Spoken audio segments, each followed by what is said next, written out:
My name is P.VICKNES, and today I would like to review a book that completely changed my mindset about success, money, and my future.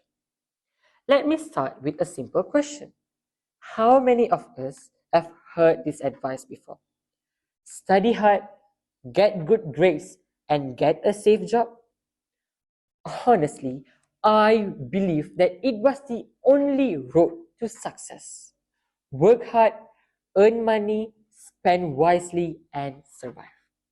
But after reading this book, it made me realize something important.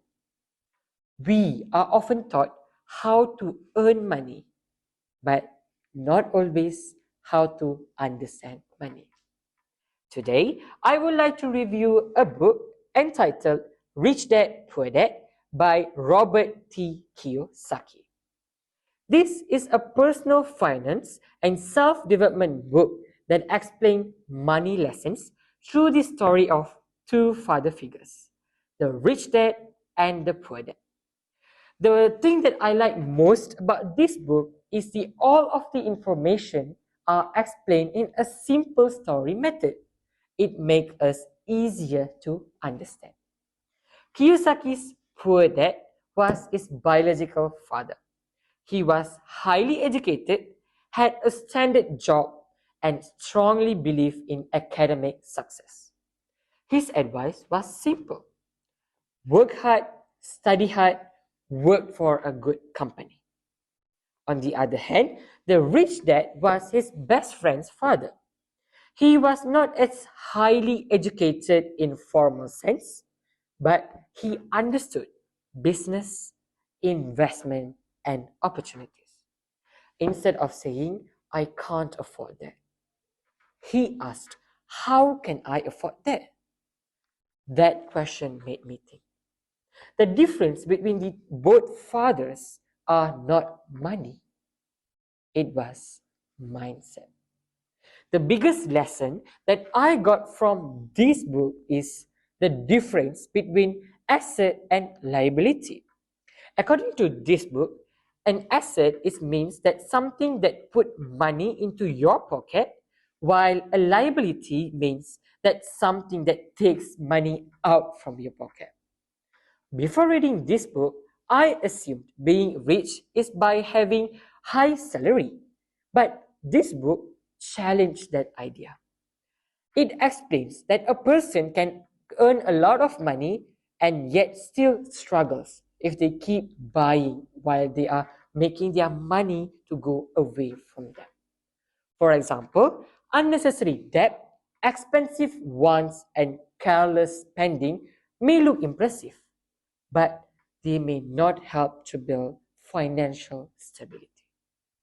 This lesson is very relevant to students like us.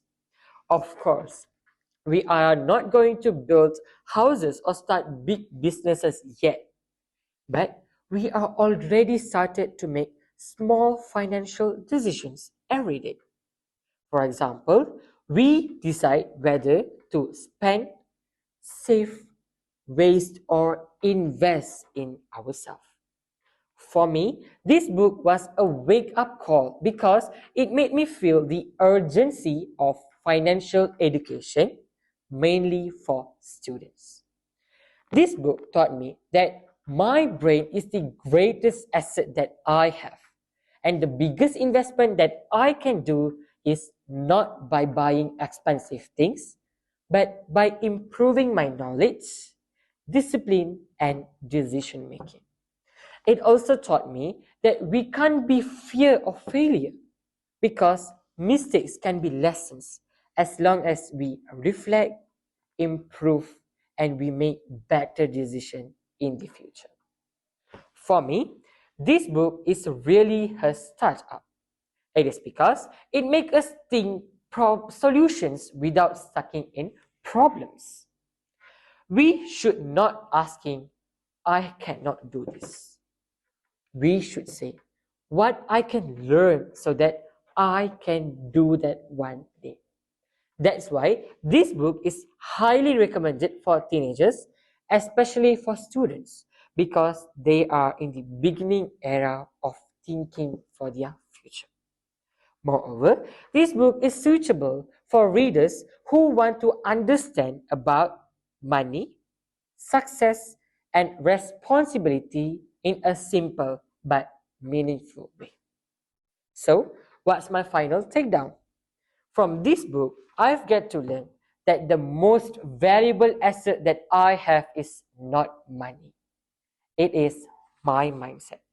If I fix my mindset, learn new knowledges, and make wise solutions, I am already investing in my future.